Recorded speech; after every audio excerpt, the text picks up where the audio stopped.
पळसखेड झालटा येथे 2 विषारी घोणस सापांचे मिलन, वन्यजीव रक्षकांनी सुरक्षित रेस्क्यू केले।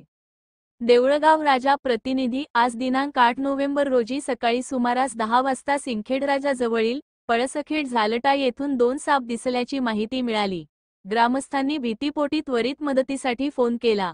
सुरुवातीला ग्रामस्थांना हे 2 विशाल अजगर असल्याचे वाटले, त्यामुळे शेतातील अनेक लोक तेथे जमा झाले होते। मात्र वन्यजीव रक्षक वैभव लाखोले व धनराज बुतेकर यांनी घटनास्थळी पोहोचून पाहिले असता ते साप अजगर नसून अत्यंत विषारी घोणस रासल्स वायपर जातीचे असल्याचे स्पष्ट झाले। त्या दोन्ही सापांचे मिलन सुरू होते। दोन्ही रेस्क्युअरनी शांतपणे आणि कौशल्याने सापांचे रेस्क्यू केले व त्यांना सुरक्षित स्थळी सोडण्यात आले। घोणस हा भारतातील 4 प्रमुख विषारी सापांपैकी एक असून याच्या विषामध्ये हिमोटॉक्सिक वॅनम असते। हे विष शरीरातील रक्तगाठी घट करून रक्तप्रवाह थांबवते, ज्यामुळे मृत्यू होण्याची शक्यता जास्त असते। त्यामुळे असे साप दिसल्यास त्यांना हात न लावता त्वरित सर्पमित्र किंवा वन्यजीव रक्षकांना संपर्क करण्याचे आवाहन करण्यात आले आहे। वैभव लाखोले व धनराज बुतेकर हे मागील 3 ते 4 वर्षांपासून परिसरात कार्यरत असून विविध साप व वन्यजीवांचे रेस्क्यू करून पर्यावरण संवर्धनाचे कार्य करत आहेत। नमस्कार मित्रांनो, मी सर्पमित्र वैभव आणि आज आम्ही केले 2 रसल्स वायपर रेस्क्यू, ज्याला तुम्ही गावाकडे परड म्हणून ओळखता आणि आम्ही घोणस।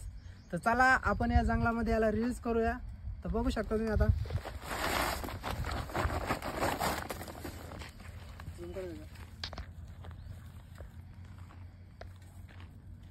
माझ्याकडे लोकांना तरी दिवसातून 1 बोनस सापडतो, आम्हाला एकाच टाइमला 2 बोनस सापडले, ज्याला आम्ही घोणस म्हणतो।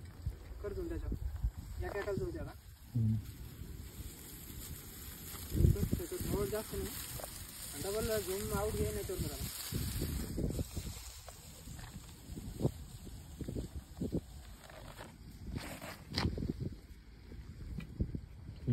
मादी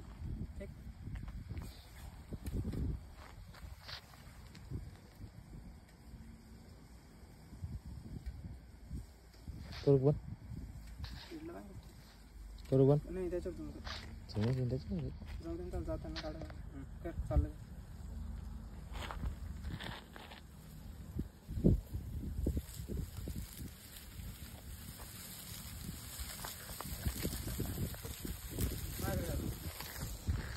तर मित्रांनो, अशाच नवीन व्हिडिओ पाहण्यासाठी आमच्या अकाउंटला फॉलो करा आणि लाईक करायला विसरू नका।